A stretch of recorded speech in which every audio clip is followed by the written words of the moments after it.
So this is, I think this is swamp milkweed. But this is a good native plant, and it is very, very important. It is the host plant of the monarch butterfly. And just focus, there it is. So there's your monarch caterpillar, and your very important native host plant.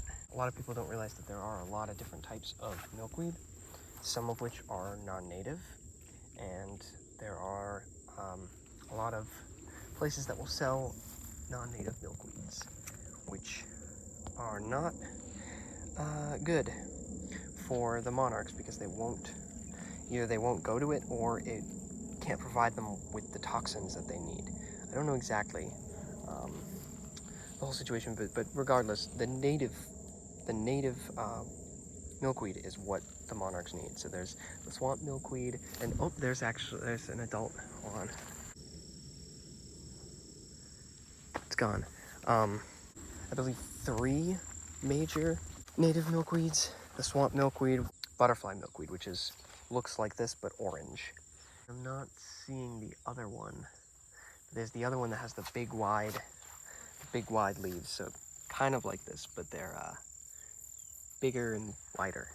This is the other kind of milkweed I was talking about, called common milkweed. But these are the ones with the classic seed pods. I just wanted to point this out because this is very important. Monarchs are in a lot of trouble right now, and doing breeding programs, though there is good intent behind it, it's not really solving the problem, which is the host plants. The reason why the monarch is endangered is because they're losing host plants. And I think that's one of the biggest things when it comes to conservation is some species are declining because their habitat is declining. So when their habitat is declining, no matter how much breeding, how many breeding programs you do, it's not going to make any difference. So restoring the habitat and preserving the habitat is the best thing that you can do to protect the species and to help boost their populations. And once their habitat is doing better, then I think you'll see more results from breeding programs. But when it comes to raising monarchs, I don't recommend it. I would instead recommend planting milkweed, planting native milkweed, planting other native host plants. That is what's going to help the pollinators. That's what's going to help the monarchs. Yeah, I just wanted to point that out. I've been kind of, whenever I see like a plant that I know is like a really good pollinator plant or host plant, I think I'm just gonna make little quick videos. Always happy to see a monarch caterpillar. Very encouraging because I have not seen many monarchs this year, so it's good that now I'm starting to see some more of them and noticing their host plants.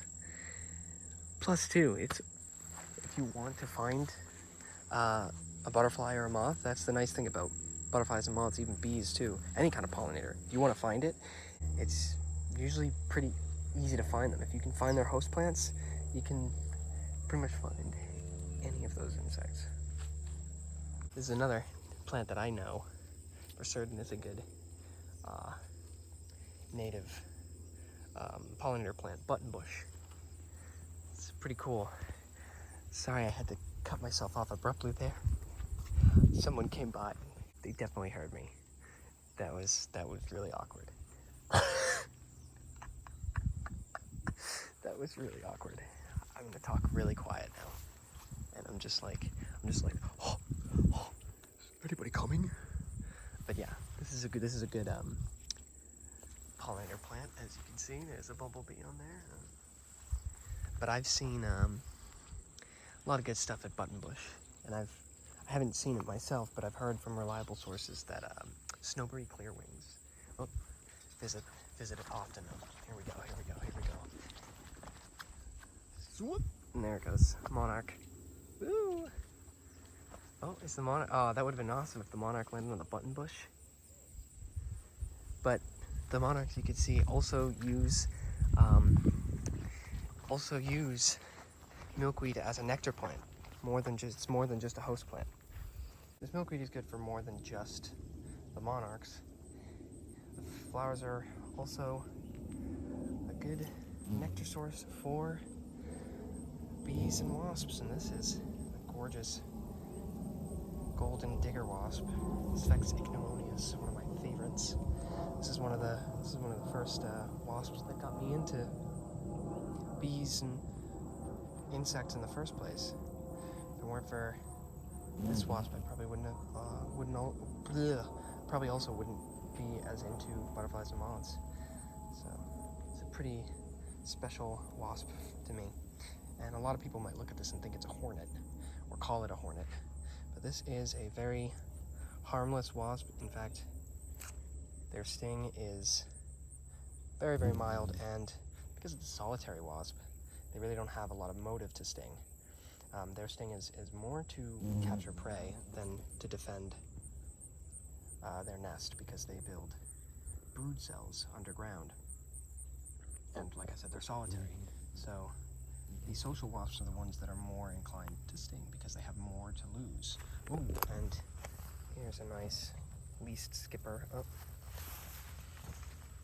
Not being the most cooperative. Oh, and the camera's not being cooperative either. But yeah, like I was saying, the social wasps have more motive to sting than the solitary wasps. And oftentimes that's why the social wasps have a more painful sting, because they have to protect. Their sting is more than just a means of capturing prey. It's also a means of defense. In the case of a solitary wasp, their sting is a last-ditch effort in defense, and it's most often used just to capture prey. So that's a good lesson to learn. Oh, and this is a little flower. This is a flower I really love.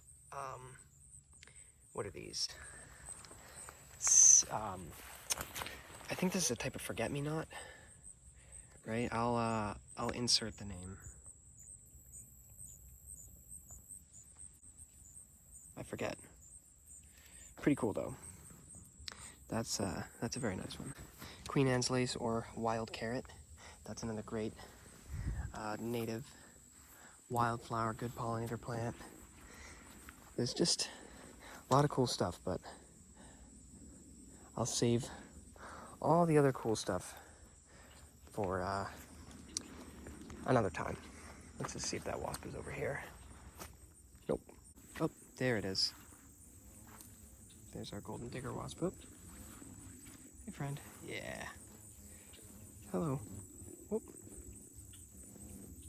Yeah. Yeah, that's just one of my favorites.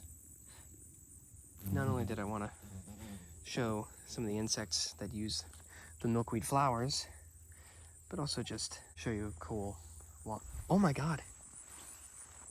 There's just a snapping turtle. Hey, what are you doing here? Huh?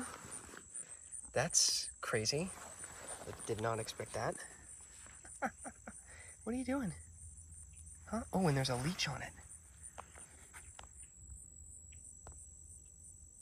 That's a turtle leech right there.